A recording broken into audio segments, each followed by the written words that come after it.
In this episode, we talk about Virat Kohli announcing his retirement from Test cricket. We also talk about BJP's 11-day-long Tiranga Yatra that started yesterday. But first, we talk about the case involving Justice Varma. Hi, I am Niharika Nanda, and you are listening to Three Things, the Indian Express news show. 2 months ago, after half-burnt wads of cash were allegedly found at the residence of Justice Varma, the Supreme Court had decided to form an in-house committee to look into the matter.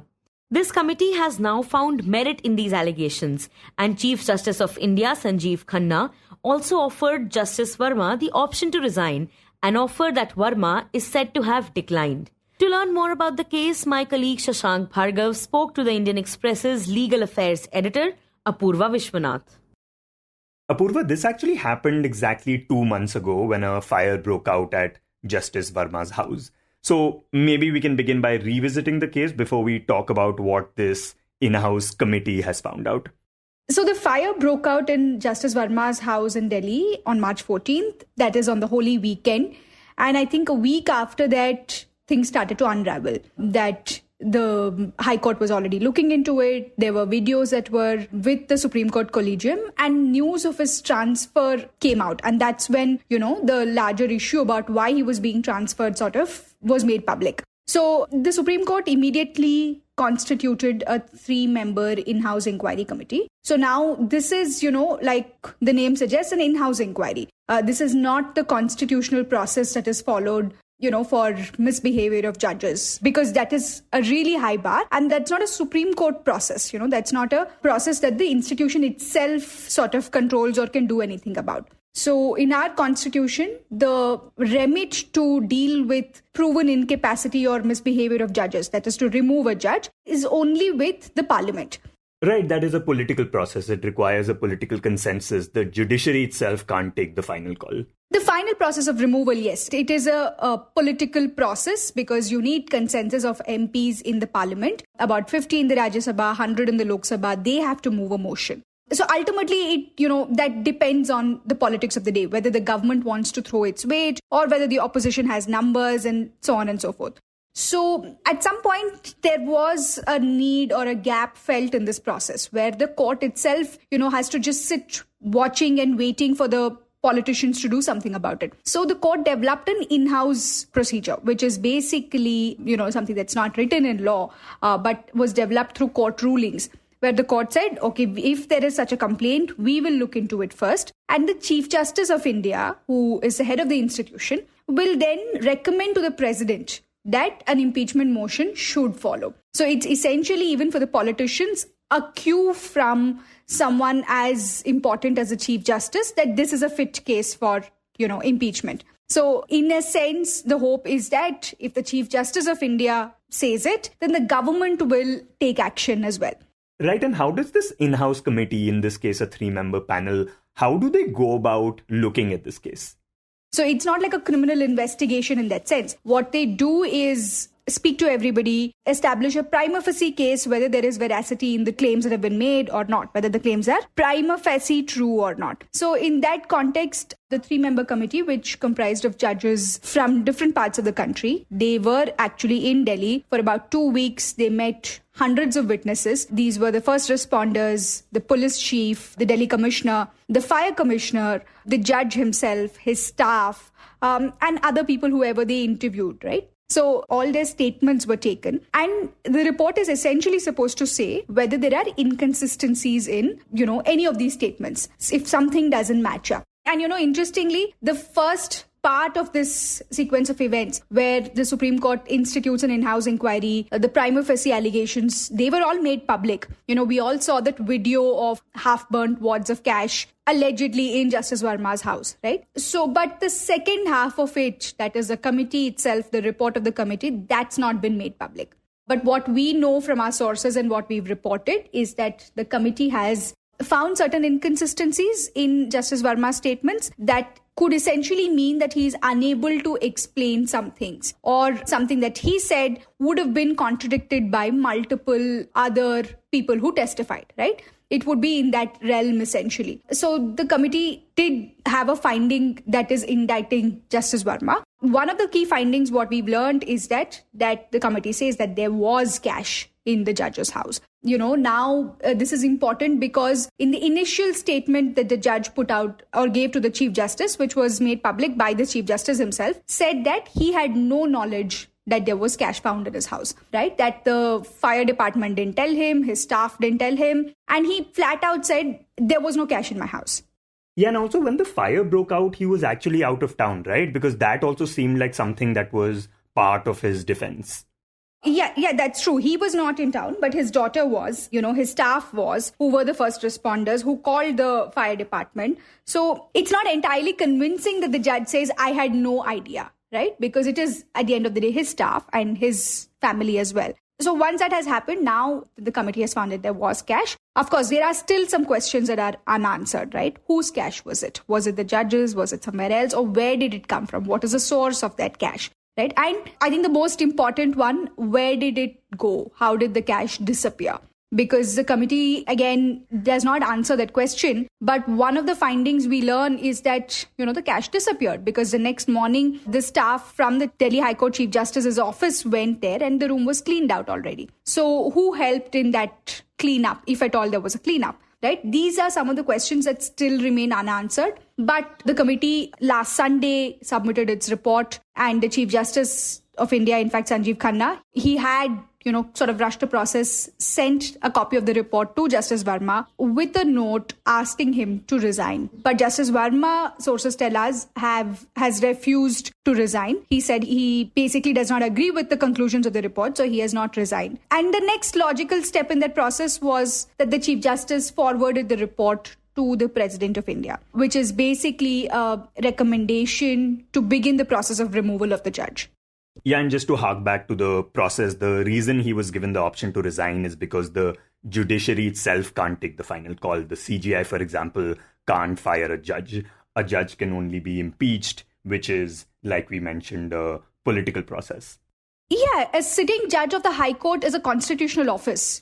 He can't be fired at someone's will. And let's remember that these are all still prima facie allegations, right? The judge has to have a due process. There's a reason why the Constitution sets such a high bar for removal of judges, because otherwise judges have no protections really, right? So it is now will be in the parliament, and in the parliament, this will almost be akin to a trial. We've seen a few impeachment proceedings, actually not a few, just one impeachment proceeding happened in detail in the parliament, which was Justice Ramaswamy's, where the process of impeachment didn't happen. So in the parliament, it'll be a full-blown, similar to a trial, where the judge will get a lawyer. The parliament will question him on, things.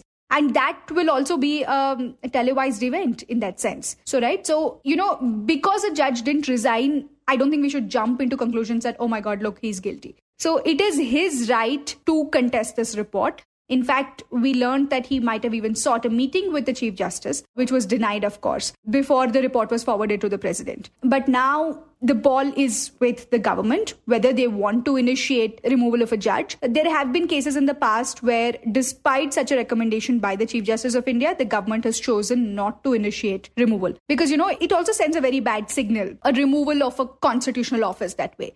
Yeah, it makes people question the judiciary and, their trust in the judicial process, right? It does raise questions of institutional trust. And, these questions of probity are always problematic and tricky to deal with. But having said that, corruption is also not something that you can just overlook, especially in a case like this where there is, some element of video.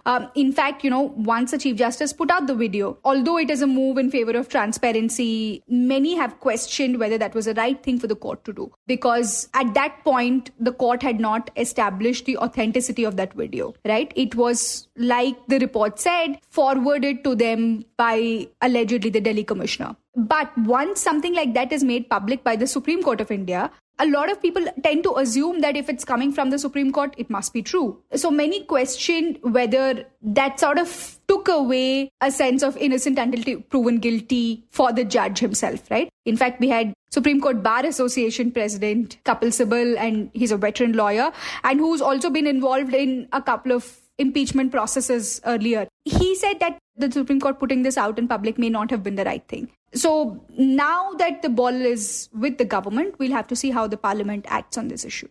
And in the meantime, Apurva, what options does Justice Varma have? What are the things that he can do?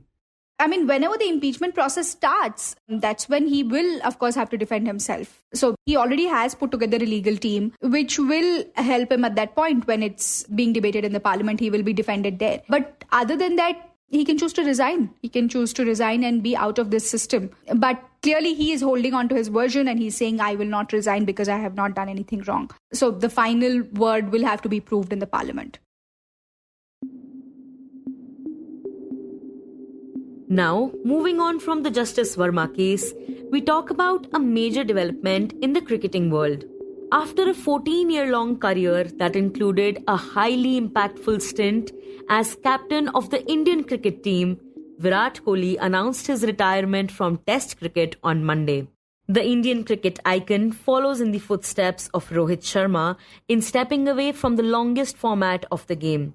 Now Kohli has retired as the fourth highest run scorer among the Indian Test batters, scoring 9,230 runs across 210 innings at an average of 46.85, trailing only the legendary trio of Sachin Tendulkar, Rahul Dravid and Sunil Gavaskar.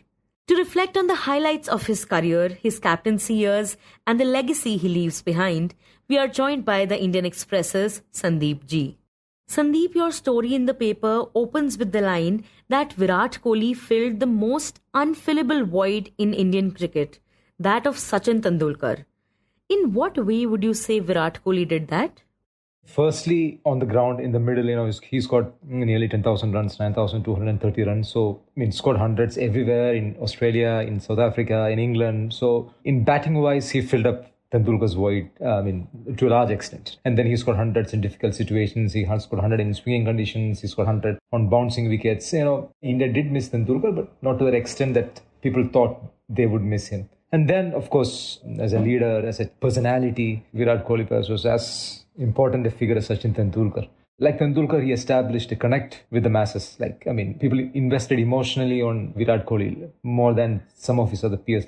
Just like they did for Tendulkar, they would wait restlessly for him to bat. It was always in the stadium. Now, the moment the second wicket falls, and the batsman departs to the dressing room, there's always a loud cheer, which has left the batsman wondering why they are cheering for me getting out. But, they're all waiting for Virat Kohli to enter the stadium. So he could recreate that feeling. That just shows how much, people loved and people respect and admired and, people simply loved Virat Kohli. And as an avid cricket fan yourself, what would you think made Virat Kohli stand out from the rest of his contemporaries?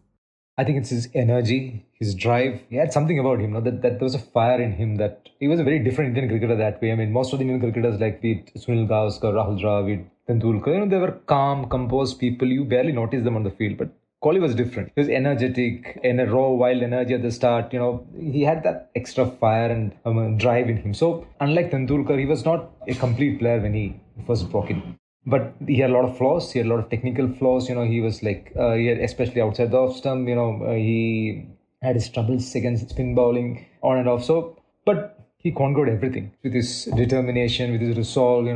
He was so severe on himself. He used to go on punishing that. You remember the first version of Kohli, a little chubby, not kind of brash. He'd come out as a serious and intense person. But, he changed that everything. 2013, 2014, he went a wild transformation. He cut out all the fat from his food. He abstained from everything that he thought would deter his career. That single-mindedness to improve his game, that set him apart from most of his contemporaries. He was so passionate about the game that, about his batting and the game, that he would sacrifice anything to build a career, to make a long career.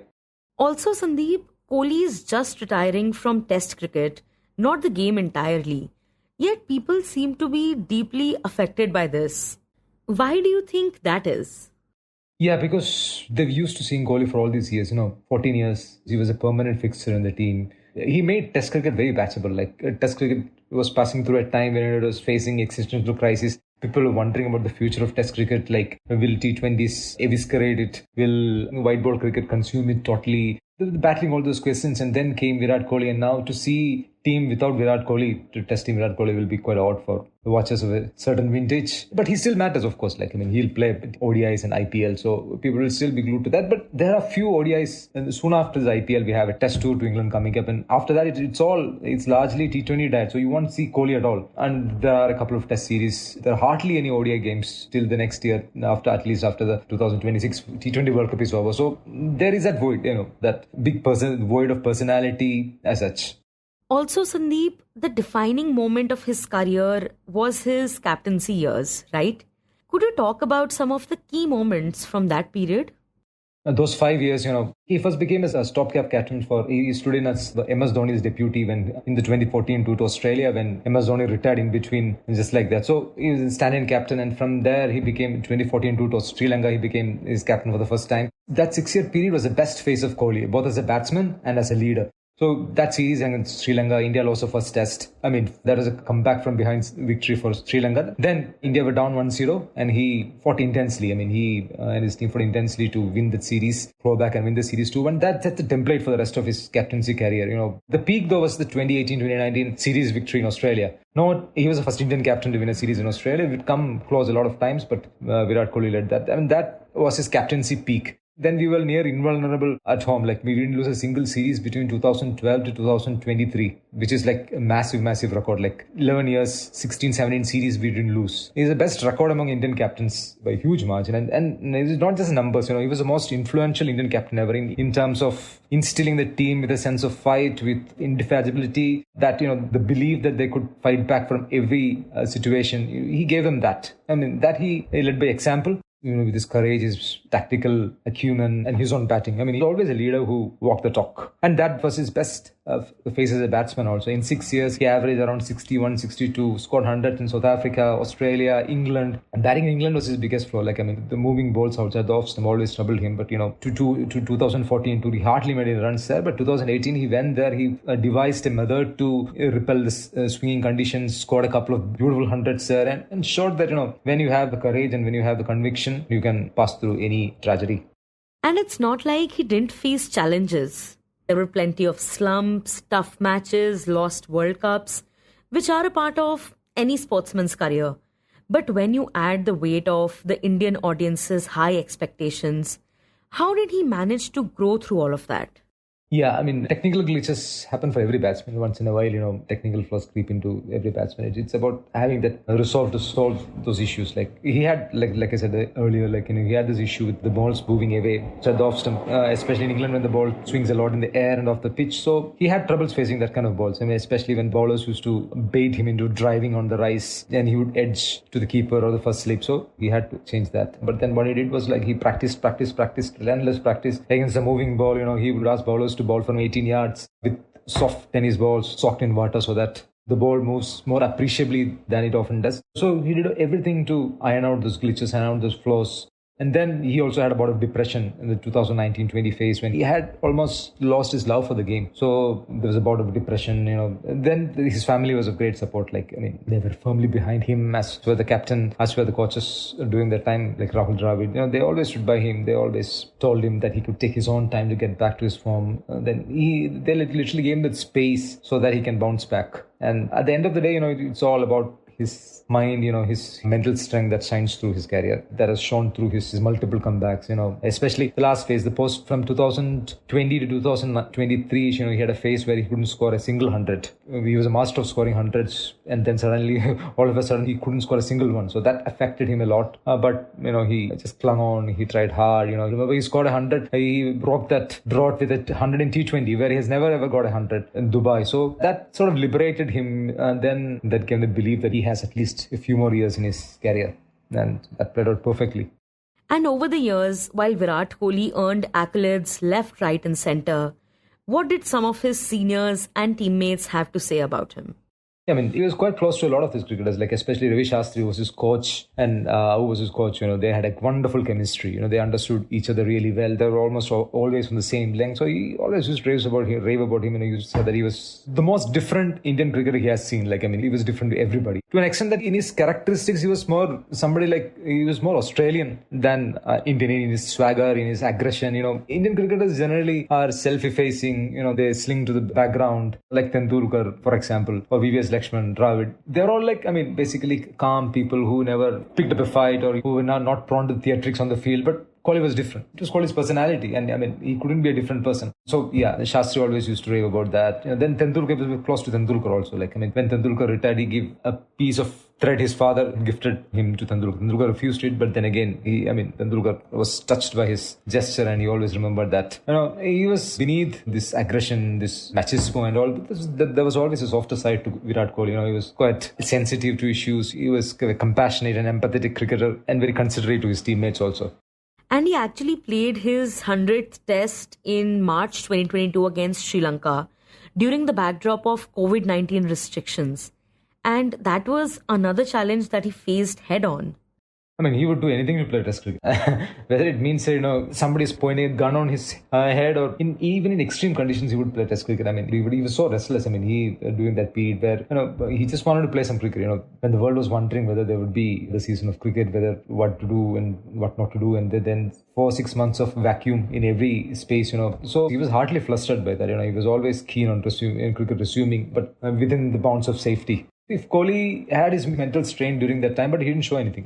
He was as placid as always. That shows a man. He was nothing could fluster him, nothing could stretch him. In that way, he was very inscrutable kind of a guy. And Sandeep, over the course of his career, he became a household name. Of course, because of his cricketing abilities, but his influence extended well beyond the pitch. What kind of a cultural impact would you say he had?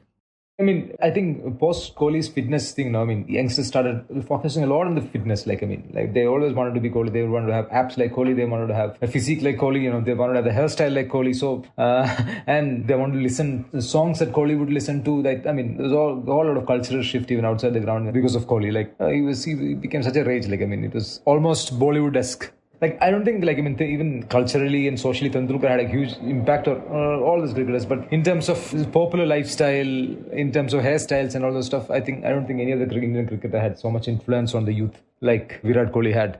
Right, and it was thanks to him that a Chole Bhature joint from Delhi got so famous because he mentioned it in an interview. Yeah, and he didn't have any chole bhature for almost 10 years. That was the level of his discipline. Yeah. He cut out everything. He was cut out ghee, he cut out aloo, he loved aloo parathas. He didn't have aloo parathas for almost 8-7 years. It was all lean protein he focused on. He was a foodie. He had a sweet tooth, but to forget all those stuff and dedicate yourself to cricket is what that makes all the difference in the end. And Sandeep, now that his tenure, at least in Test cricket, has come to an end, who do we see as his successor as far as the Indian cricket team is concerned? I think he'll pass on his mantle to Shubman Gill, an exciting, excellent cricketer, young cricketer. He's in the same stage as Kohli was when Tendulkar left, 25, 26, a few hundreds there, showing his leadership skills in IPL as well. So I think Shubman Gill would eventually succeed him in the team as the number 4 as well as spiritually, in terms of the aura and the respect. Right, and now that Virat Kohli has retired from Test cricket, what is something that he will be remembered by? Yeah, he'll be remembered as India's most successful captain. Yeah, but whether he's India's best batsman will always have its own, fair share of criticism. And, personally don't think he's the best. He's one of the greatest Indian batsmen they had, but not the all-time great. There are quite a few people ahead of him. But as a Test captain, he was the best Test captain India ever had. The way he led teams, that was the best period in Indian Test cricket also, where India won series in Australia, they all nearly won a series in England. Quite unfortunately, the last test was scrapped due to pandemic outbreak. And then the 5th test was later held, and which England won and managed to draw, but under a different captain. So Kohli made India not just a competitive test team, but arguably the most indomitable Indian test team ever. And that would be his lasting legacy, I guess. And in the end, we talk about the Tiranga Yatra. A day after Prime Minister Narendra Modi addressed the nation for the first time After ceasefire between India and Pakistan, the BJP launched its 11-day-long Tiranga Yatra across the country following Operation Sindoor, which struck terror infrastructure in Pakistan and Pakistan-occupied Kashmir. PM Modi said in his address on Monday that India has set a new normal. He said, quote, Operation Sindoor is our policy against terror. If there is a terror attack on India, we will hit back. We will take stern action at every place from where roots of terror spring forth. India will not accept any nuclear blackmail. We won't see the government that sponsors terror and terror outfits as different. Unquote. Through the yatra that will run from 13th of May to 23rd of May, party sources said that BJP is looking to rally people, including prominent members of the society, around India's campaign against terrorism. Party sources said that the campaign's tone will not be overtly political. They are looking to galvanize people over an issue that has drawn support from all sections of society. As part of the Tiranga Yatra, the BJP will hold nationwide processions where the tricolour would be carried by participants, including prominent personalities. Senior BJP leaders, including union ministers and organizational functionaries, will be joining the campaign. Top party leaders, including Union Ministers Amit Shah, Rajnath Singh and JP Nanda, who is also BJP's national president, had held deliberations on the issue on Sunday. Nanda held meetings with party general secretaries, including Tarun Chugh, Vinod Tavre and Dushyant Gautam on Monday to finalize the exercise. Haryana Chief Minister Nayab Singh Saini led the Tiranga Yatra on Tuesday. He said, quote, The historic success of Operation Sindoor has showcased India's national resolve, the bravery of its soldiers, and the firm leadership of Prime Minister Narendra Modi globally. Unquote. The yatra began with patriotic songs and concluded at Major Sandeep Shukla Memorial. A large number of people, including children and women, participated in the 2-kilometer yatra, paying homage to the soldiers of the country. Saini and his cabinet colleagues paid floral tributes to the martyrs at the memorial. You were listening to 3 Things by the Indian Express. Today's show was edited and mixed by Suresh Pawar and produced by Shashank, Bhargava and me, Niharika, Nanda. If you like the show, then do subscribe to us wherever you get your podcasts. You can also recommend the show to someone you think will like it. Share it with a friend or someone in your family. It's the best way for people to get to know about us. You can also tweet us at Express Audio and write to us at podcasts@indianexpress.com.